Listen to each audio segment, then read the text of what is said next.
तो आज हम बीपीएससी का जो 71th प्रीलिम्स है उसका टेस्ट नंबर 5 में डिस्कस करेंगे।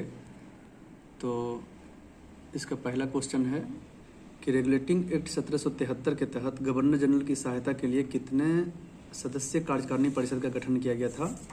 तो इसमें हम चार परिषद का गठन किया गया था, उसमें 4 सदस्य थे। ठीक है। और इस 1773 जो एक्ट था उसके तहत ब्रिटिशर्स ने क्या हुआ कि नींव डाला और यहाँ पे पार्लियामेंट्री सिस्टम को इंट्रोड्यूस किया। उसमें कहा जाता है कि जो 3 प्रेसिडेंसी थे, बंगाल, मद्रास और बम्बई, उसमें क्या है कि बंगाल के गवर्नर को गवर्नर जनरल बना दिया गया और बम्बई और मद्रास जो प्रेसिडेंसी थे उनको आंशिक रूप से इसी बंगाल प्रेसिडेंसी के अधीन कर दिया गया। और इसके तहत जो पहला गवर्नर जनरल थे वारेन हास्टिंग्स थे, जो 1772 से 1784 तक रहे थे। ठीक है।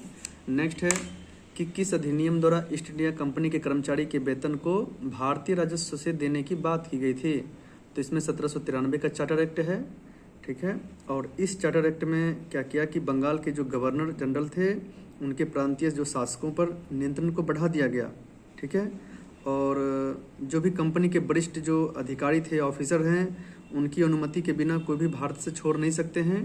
और भारत में कंपनियों के लिए 20 वर्ष के लिए जो उनका व्यापारिक कार्यविधि था बढ़ा दिया गया। तो इस प्रकार से हम देखते हैं कि 1793 के बाद 1813 चार्टर एक्ट आया 20 ईयर्स के पश्चात।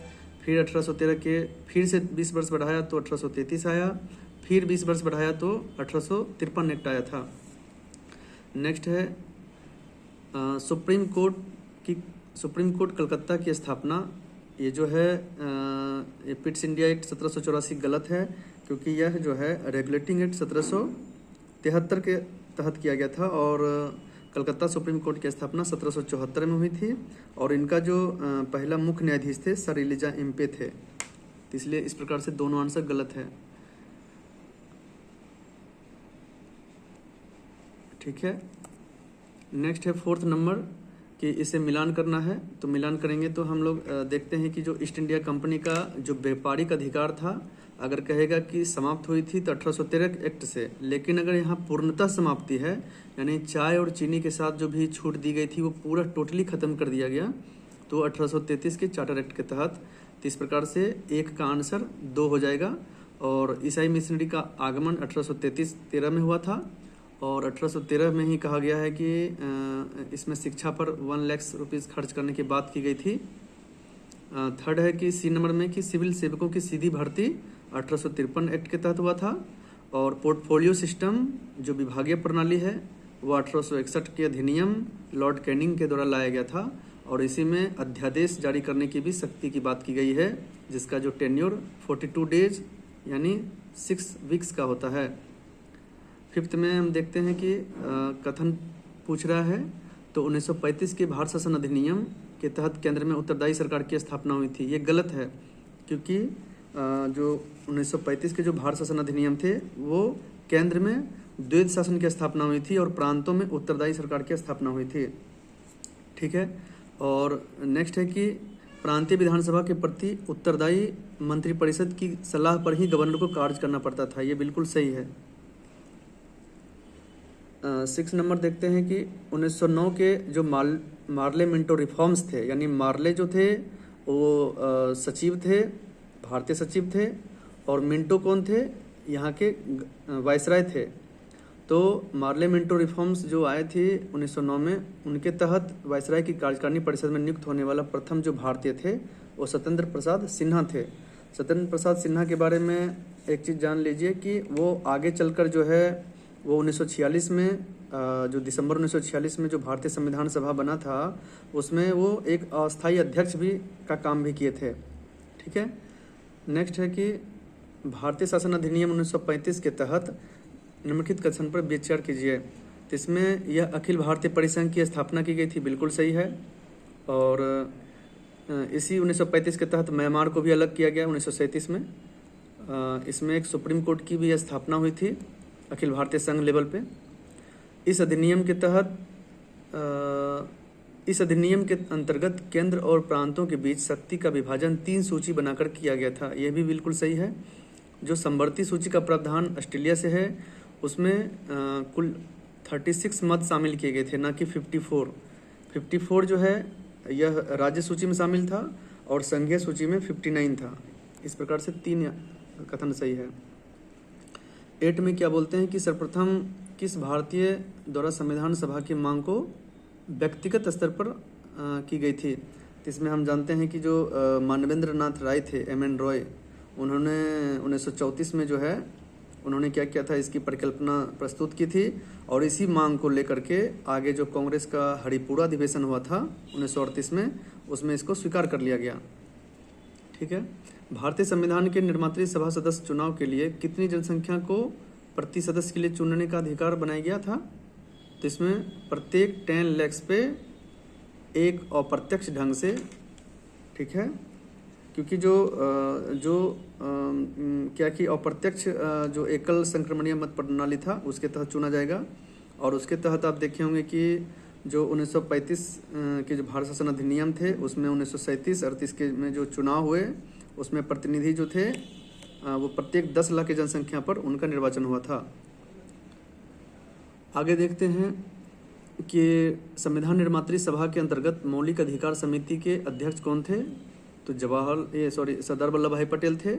डॉक्टर राजेंद्र प्रसाद कौन थे, तो यह झंडा समिति के अध्यक्ष थे।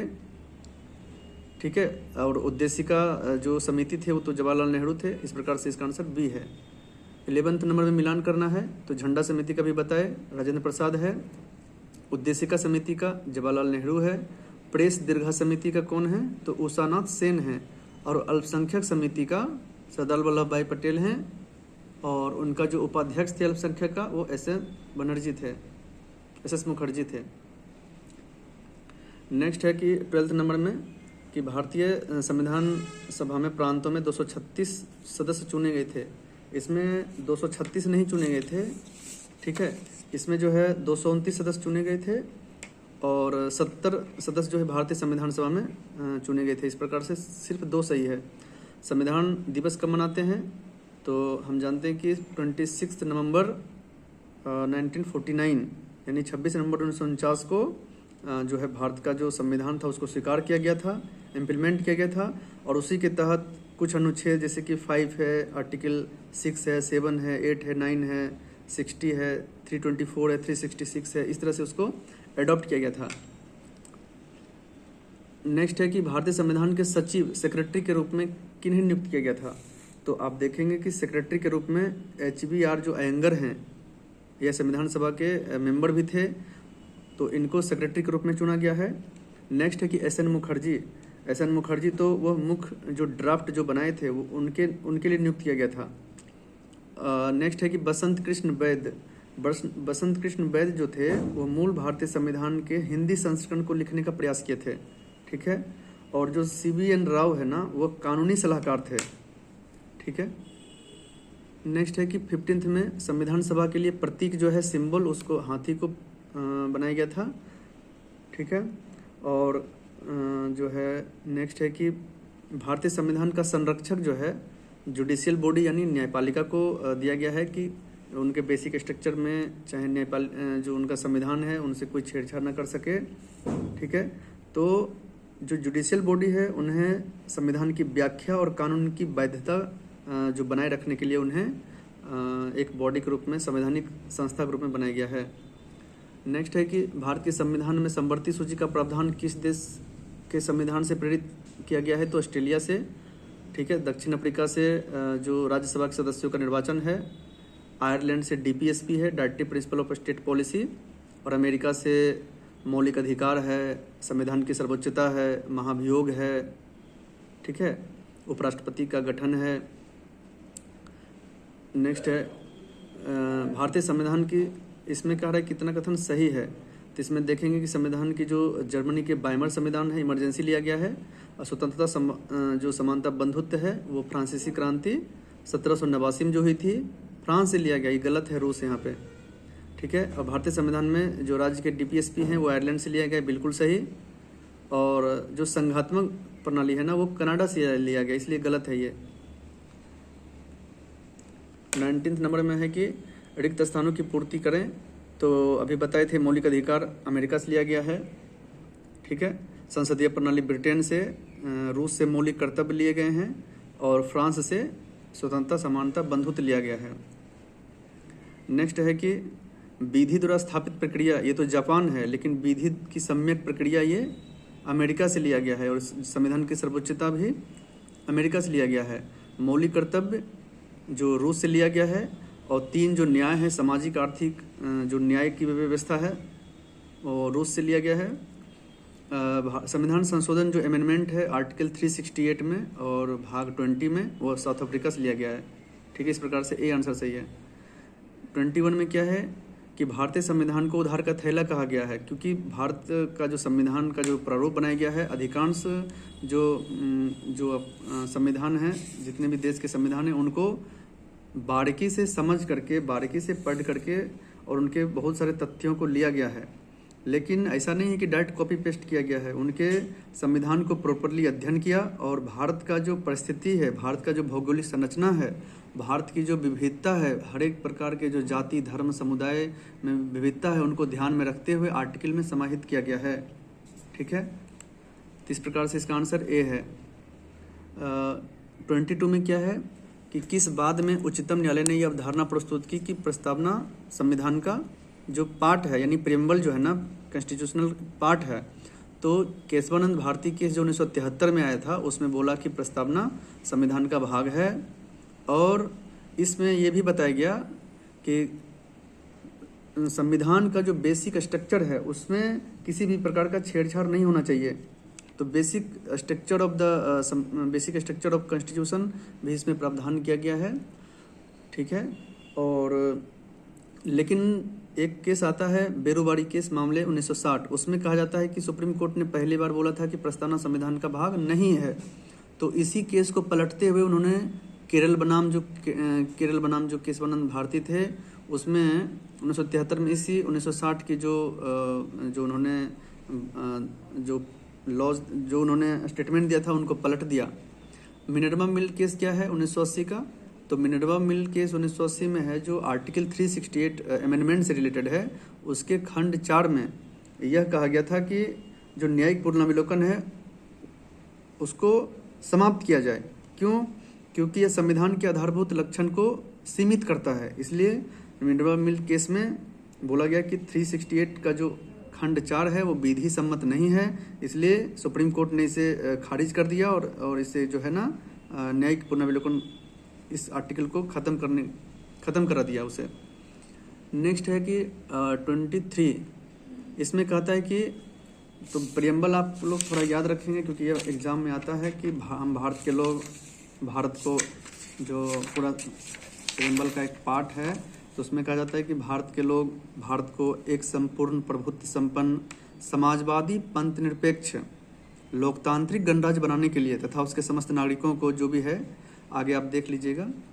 तो इसमें है कि समाजवादी पंथ निरपेक्ष लोकतांत्रिक सफल, ट्रिक से याद रखिए। तो 23 का कौन सा है? ए है। 24 में क्या है कि भारतीय संविधान की प्रस्तावना को संविधान का जो परिचय पत्र है पालकीवाला बोले थे, और ठाकुरदास भार्गव क्या बोले हैं? उन्होंने बोला कि जो प्रियम्बल है, प्रस्तावना है, वो संविधान की आत्मा है। लेकिन आर्टिकल 32 को बोला गया है कि जो है मौलिक अधिकारों का जो है आत्मा के बारे में भीमराव अम्बेडकर ने साहब ने बताए हैं। 25 में है कि प्रस्तावना जो है ना यह वाद योग्य नहीं है। तो बिल्कुल सही है। वाद मतलब होता है मुकदमा, किसी भी कानूनी कार्यवाही। योग्य मतलब सक्षमता, यानी प्रस्तावना को आप लीगली रूप से चुनौती नहीं दे सकते हैं, तो यह न्याय योग्य और वाद योग्य नहीं है।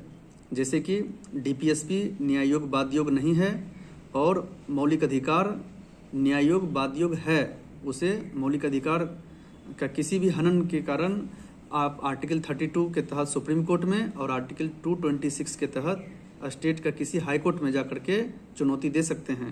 तो वह न्याय योग्य और वाद योग्य है, मौलिक अधिकार सिर्फ। बट प्रस्तावना और DPSP directive principle of state policy वो न्याय योग्य वाद योग्य नहीं है। संविधान सभा में उद्देश्य प्रस्ताव प्रस्तुत किए थे, बिल्कुल सही है। और थर्ड में कहता है कि इसके संशोधन नहीं किया जा सकता। जैसा कि हम जानते हैं कि भारत के जो प्रस्तावना उनको संशोधन किया गया था 42वां संविधान संशोधन 1976 में।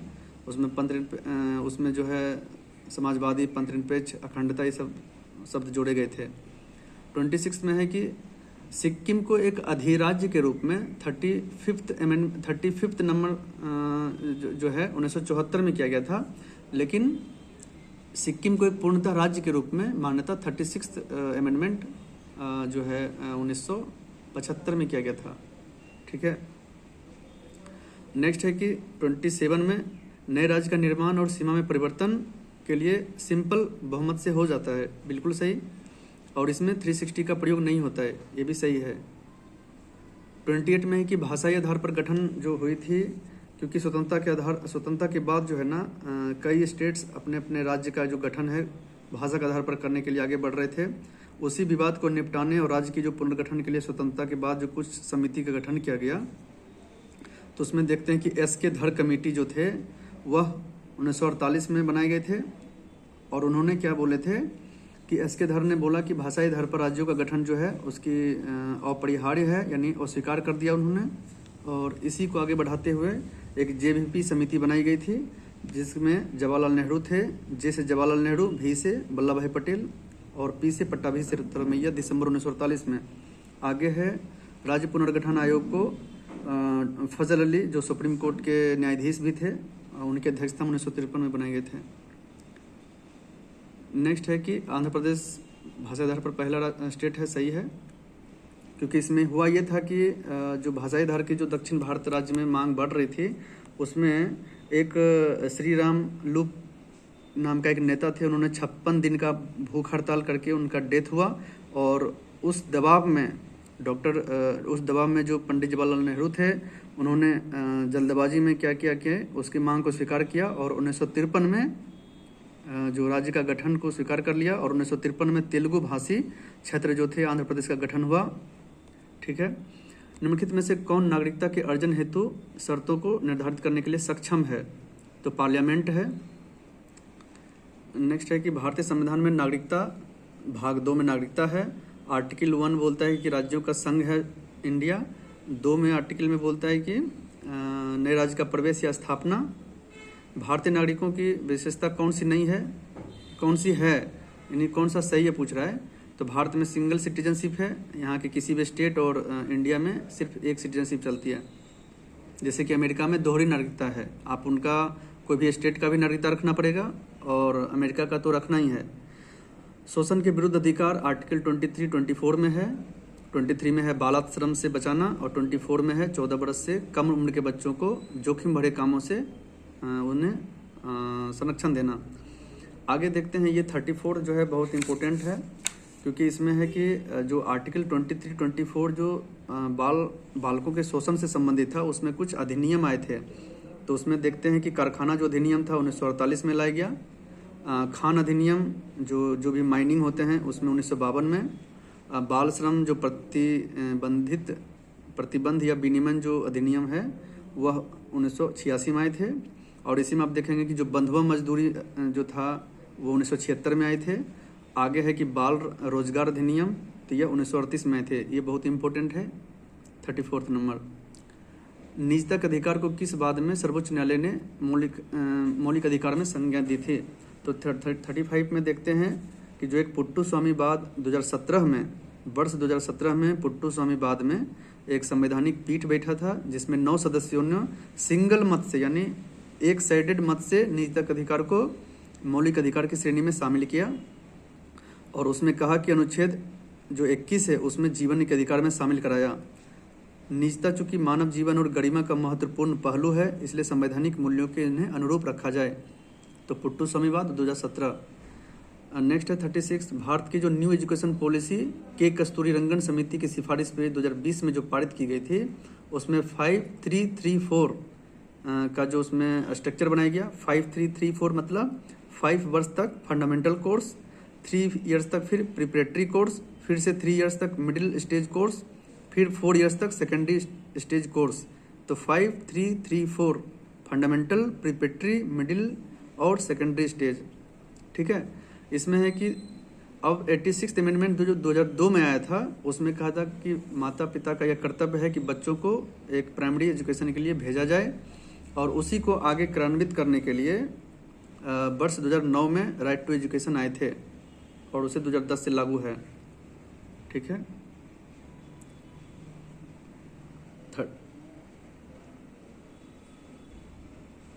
37 में देखते हैं कि आर्टिकल 22 का जो 4 बोलता है, इसमें 3 महीने तक जिससे ज़्यादा नज़रबंद नहीं रख सकते हैं। इसमें जो गिरफ्तारी से संरक्षण का प्रावधान किया गया इसमें। आर्टिकल 38 में देखते हैं, ठीक है, आर्टिकल 38 में देखते हैं कि जो 25 से 28 तक है स्वतंत्र, 25 से 28 तक क्या है, तो 25 से 28 तक है धार्मिक स्वतंत्रता। उसमें 25 में बोलते हैं कि आप अपने जो विवेकानुसार धार्मिक आचरण करने और प्रचार करने की स्वतंत्रता है। 28 में बोलता है कि आप जो है ना धर्म से रिलेटेड कोई मैनेजमेंट कर सकते हैं। 26 में 27 में कहते हैं कि जो भी धार्मिक संस्थान है उनसे टैक्स नहीं वसूला जाएगा। ठीक है। तो इस प्रकार से आप मिलान करेंगे ना तो 2, 3, 4, 1 हो जाएगा इसका। नेक्स्ट है कि 44वें अमेंडमेंट जो 1978 में आए थे, वह संपत्ति के जो मौलिक अधिकार है उन्हें हटा दिया गया था। हटाने के पीछे का कारण यह था कि संपत्ति का उस समय केंद्रीकरण हो रहा था, यानी सेंट्रलाइजेशन हो रहा था। एक कुछ समुदाय के पास बहुत ज़्यादा संपत्ति हो रही थी और अधिकांश समुदाय के पास संपत्ति जो जमीन था उनसे बेदखली हो रही थी। ठीक है। तो इस प्रकार से संपत्ति का जो है विकेंद्रीकरण किया जाए, इस वजह से 44वां अमेंडमेंट 1978 में यह प्रावधान लाया गया था। और यह अब क्या है, आर्टिकल 301 या 300A के तहत या एक संवैधानिक अधिकार है या सांविधिक या विधिक अधिकार के तहत स्थापित किया गया है। 14 नंबर में देखते हैं कि भारत के संविधान के अनुच्छेद 32 के तहत सुप्रीम कोर्ट में 5 रिट जारी होंगे और 226 के तहत हाई कोर्ट में 5 रिट से आप अपना जो मौलिक अधिकार है उनका संरक्षण कर सकते हैं। वो 5 रिट कौन से हैं, तो पहला है बंदी प्रत्यक्षीकरण, दूसरा परमादेश, तीसरा उत्प्रेषण, चौथा है प्रतिषेध लेख है, और 5वां अधिकार परीक्षा। ठीक है। इसमें है इसमें कहा जाता है कि निम्नलिखित में किस याचिका के अंतर्गत वैसा व्यक्ति भी याचिका दाखिल कर सकता है जो पीड़ित नहीं है। अधिकार परीक्षा जो है यह छोड़ करके सारे में पीड़ित होना चाहिए। तो अधिकार परीक्षा में कि कोई भी संवैधानिक कोई भी सरकारी जो जॉब कर रहे हैं वो किस अधिकार से हैं, किस लीगल डॉक्यूमेंटेशन के थ्रू वो जॉब किए हैं, उसका पूछने का अधिकार है उसे। निम्नलिखित में से किस मूल अधिकारों के संवर्ग में अस्पृश्यता का जो भेदभाव के संरक्षण की बात करता है, तो जो आर्टिकल अब देखते हैं कि समानता का अधिकार 14 से 18 है। ठीक है। स्वतंत्रता का अधिकार 19 से 22 है। तो इसी में जो 14 से 18 है समानता का अधिकार, उसमें आर्टिकल जो 17 है उसमें कहता है कि छुआछूत से वंचित करना, किसी को अस्पृश्यता के जो भेदभाव के विरुद्ध में संरक्षण देता है। इसी को आगे बढ़ाते हुए 1955 में एक अस्पृश्यता अधिनियम भी लाया गया था। 43 क्या है, भारतीय संविधान का कौन सा भाग कल्याणकारी राज्य की आदर्श घोषणा करता है, तो जो DPSP है नीति निर्देशक तत्व, उसमें 36 से 51 आर्टिकल तक कल्याणकारी राज्य की आदर्श की घोषणा करता है, जो कि न्याय योग और वाद योग नहीं है, उसे चुनौती नहीं दे सकते हैं। राज्य अपने प्राकृतिक संसाधनों का उपयोग करके ही उसे इम्प्लीमेंट करने का ऑटोनोमस यानी स्वायत्त अधिकार है। 44 देखते हैं कि 44 में क्या है कि इसे क्रम के रूप में सजाना है। तो इसमें देखते हैं कि जो मिनिमम वेजेज एक्ट था, इसे एलिमिनेट करके देखिए। मिनिमम वेजेज एक्ट वो आया था 1948 में। ठीक है। भूमि सुधार अधिनियम आए थे कब, जमींदारी प्रथा उन्मूलन जो हुआ था उसके बाद भूमि जो सुधार किए गए थे वो 1951 में किए गए। समान परिश्रमिक जो अधिनियम है, जिसे हम लोग आगे देखते हैं कि बंधुआ मजदूरी जो 1976 में ख़त्म किए गए थे।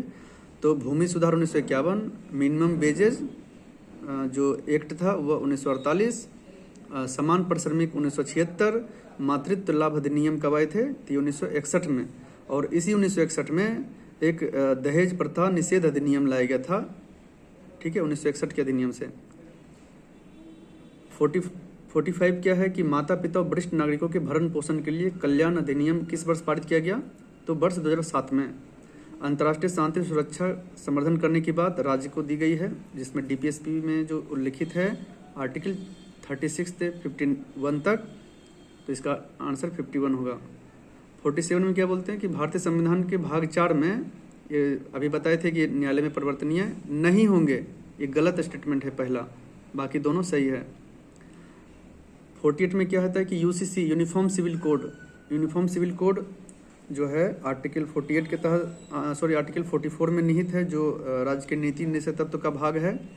उसमें कहा जाता है कि गोवा जो है स्वतंत्रता के पहले से ही यूसीसी लागू करने वाला पहला राज्य है, लेकिन स्वतंत्रता के बाद यानी जब भारत आज़ाद हुआ उसके पश्चात उत्तराखंड, जो पुष्कर सिंह धामी है वहाँ के मुख्यमंत्री, उनकी अगुवाई में उत्तराखंड पहला स्टेट है स्वतंत्रता के पश्चात जो यूसीसी को लागू किया है। और सेकंड गुजरात उसकी राह पे है, जो गुजरात लागू करने वाला है, अभी इम्प्लीमेंट नहीं हुआ है गुजरात में। ठीक है। 49 में बोलते हैं कि गरीब लोगों का निःशुल्क जो विधिक सहायता है आर्टिकल 39A में किया गया है। ठीक है। 50 में बोलता है कि मूल कर्तव्य जो है 42वां संविधान संशोधन 1976 में लाया गया था। लघु संविधान कहा गया 42वां संविधान 1976 में, इसमें बहुत सारे आर्टिकल जोड़े गए थे और आगे 49वां संविधान संशोधन में कुछ हटाए भी गए थे जो हितकारी नहीं थे। बट 42वां संविधान संशोधन में समाजवादी पंथ निरपेक्ष अखंडता जोड़े गए। आर्टिकल 51A जोड़ा गया था जिसमें मौलिक कर्तव्य की बात की गई थी, जिसमें 10 मौलिक कर्तव्य सरदार स्वर्ण सिंह समिति के सिफारिश पर जोड़ा गया। उसके बाद आर्टिकल 39A जो निःशुल्क विधिक सहायता की बात करता है वो जोड़ा गया। आगे है 43 का A यानी उद्योग प्रबंधन में श्रमिकों की भागीदारी। फिर 48A यानी कि 48A आर्टिकल में जो भी है पर्यावरण से संबंधित संरक्षण की बात किया गया था, इसलिए इसे लघु संविधान संशोधन कहते हैं। सहकारी समिति यानी कोऑपरेटिव जो कमेटी था 97th अमेंडमेंट 2011 में लाया गया था। ठीक है। भारतीय संविधान में संशोधन की बात भाग 20 में और आर्टिकल 368 के तहत किया गया है। निम्नलिखित में से कौन सी भारत में संसदीय शासन प्रणाली की विशेषता है? तो मंत्रिपरिषद लोकसभा के प्रति उत्तरदायी होता है और मंत्रिपरिषद व्यक्तिगत रूप से राष्ट्रपति के प्रति उत्तरदायी होते हैं। ठीक है। संसदीय प्रणाली में वास्तविक कार्यकारी शक्ति किसमें निहित होता है? तो वास्तविक जो है प्रधानमंत्री और उनके काउंसिल ऑफ मिनिस्टर्स में होते हैं, बट कैबिनेट मिनिस्टर में होते हैं। बट जो काल्पनिक कार्यकारी शक्ति हैं या जो संवैधानिक प्रमुख है वो राष्ट्रपति होते हैं और राष्ट्रपति मंत्रिपरिषद के सलाह पे ही कार्य करते हैं। भारतीय संसदीय प्रणाली में कौन सा गलत है? तो इसकी है कि यह मंत्रिपरिषद सामूहिक रूप से राष्ट्रपति के प्रति नहीं व्यक्तिगत रूप से होते हैं, ये गलत है। कौन सा संसदीय शासन का दोष है? तो ये जो शक्तिकरण का पृथककरण के जो खिलाफ है यह उसका दोष है। ठीक है। नेक्स्ट है कि कौन सा युग्म सही है? इसमें देखते हैं कि जो संसदीय प्रणाली है तो संसदीय प्रणाली में शक्ति का संलयन होता है, पृथककरण नहीं होता, ये विरोध करता है संसदीय प्रणाली में। तो शक्तियों का जो पृथककरण है वह राष्ट्रपति प्रणाली में होता है जो अमेरिका में है। ठीक है। और संसदीय प्रणाली में क्या होता है? शक्ति का संलयन होता है।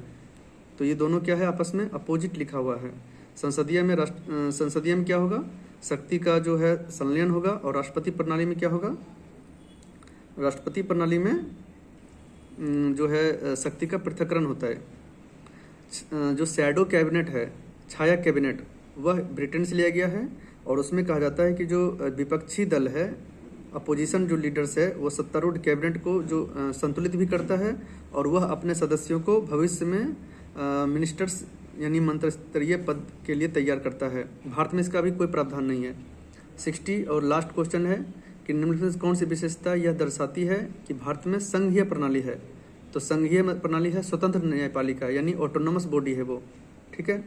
तो संघीय प्रणाली की विशेषता अगर कहा जाए तो उसमें आप देखेंगे कि दोहरी सरकार है, लिखित संविधान है, स्वतंत्र न्यायपालिका है, द्विसदनीय विधायिका है।